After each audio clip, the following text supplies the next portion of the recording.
It is 3 a.m., and nothing in the room is moving. The ceiling is dark, the phone is face down, the door is locked, but your heart is already sprinting. Your mind scans for a threat that has not arrived. Your body is not reacting to danger. It is rehearsing one, and it has been rehearsing all day. Here is the thing about anxiety. It feels like a reaction to the present, but much of it is your nervous system voting on the future before your conscious mind has seen the ballot. In his 1996 Simon & Schuster book, The Emotional Brain, Joseph LeDoux described a fast threat pathway, often called the low road, where sensory information can reach the amygdala quickly enough to prepare the body before slower cortical interpretation catches up. That is why you can tense before you know what you heard. It is not wisdom, it is speed, and speed has a cost. LeDoux and Pine argued in a 2016 American Journal of Psychiatry paper that defensive survival circuits and the conscious feeling of fear or anxiety are not the same system. One machine mobilizes the body. Another machine explains the mobilization after it has begun. So when you say, "I am anxious because something bad is about to happen," you may be hearing the narrator arrive late to a scene the body already started filming.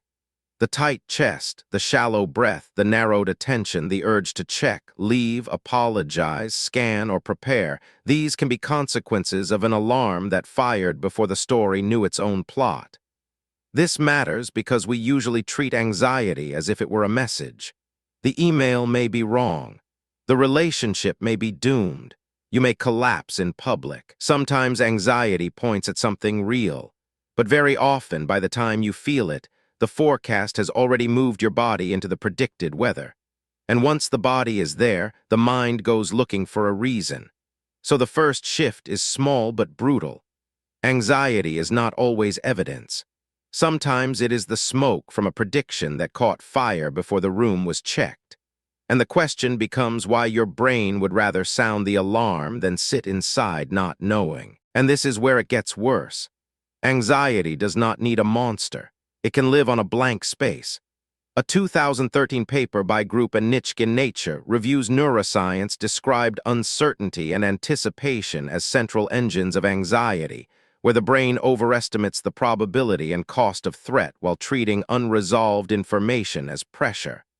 Not danger exactly, the possibility of danger. The open tab in the mind that refuses to close. That is why anxiety can feel strongest when nothing has happened yet. The anxious mind is not only afraid of bad outcomes, it is afraid of the interval before the outcome becomes known, waiting for the test result, watching the typing bubble, replaying the conversation because silence has too much room inside it. The pain is not just that something might go wrong. The pain is that you cannot make the world answer immediately. Carleton went even further in a 2016 Journal of Anxiety Disorders paper, arguing that fear of the unknown may be a fundamental fear beneath many others. On that view, the brain would rather create a terrible answer than remain inside a question. Certainty hurts less than ambiguity, even when the certainty is invented. So anxiety becomes a grim little analyst, filling missing data with the worst plausible story because an ugly forecast still feels more manageable than no forecast at all. This is why reassurance wears out so quickly. You calm one question and the system generates another. Reassurance answers content, but anxiety is often fighting form. It is not fear of a thing. It is the refusal to remain inside a question. And if uncertainty is the fuel, the body is where the forecast becomes convinced. Here is the strange part. The forecast does not stay in your head. It recruits the body until the prediction starts to feel like proof. Barrett and Simmons argued in a 2015 Nature Reviews Neuroscience paper that the brain constantly makes interoceptive predictions, guesses about the body's internal state, then uses incoming signals to update or confirm them.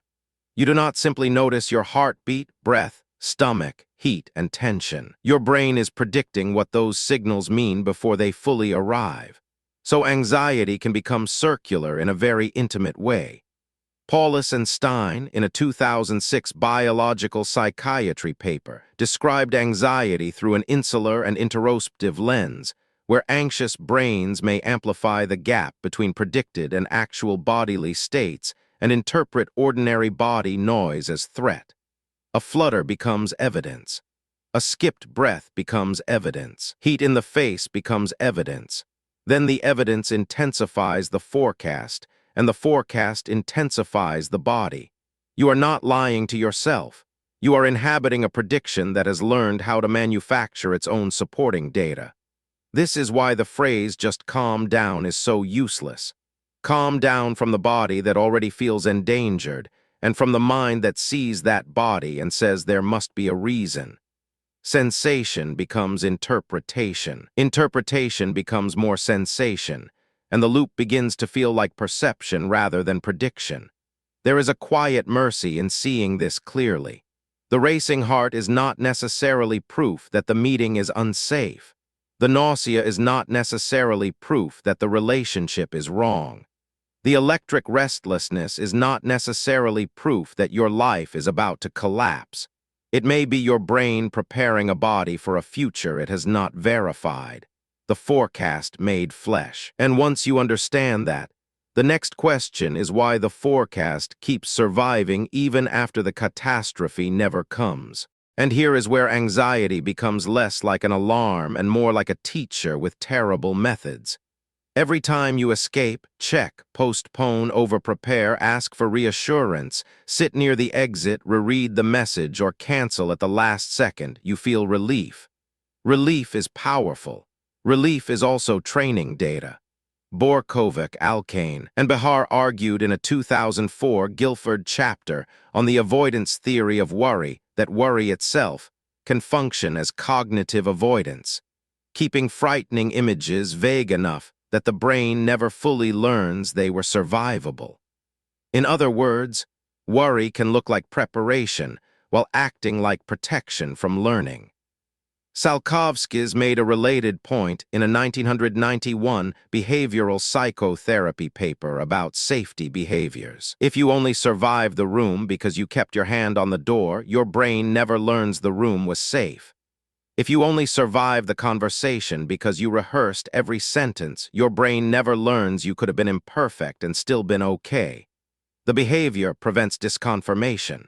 The forecast says danger. The escape says good thing we ran. The system updates in exactly the wrong direction. This is the cruelty of avoidance. It works in the short term, which is why it is so persuasive. The email remains unread and your body softens. The party is skipped and your breathing returns. The doctor is not called, and for one evening you do not have to know. But the next time the same situation appears, the forecast comes back louder because the last escape was recorded as survival. The anxious brain does not say, "We avoided and nothing happened." It says, "Nothing happened because we avoided." So anxiety survives not because the prediction keeps being accurate, but because it keeps being protected from correction. You keep proving it right by running from the test, which means the way out cannot be another argument with the forecast.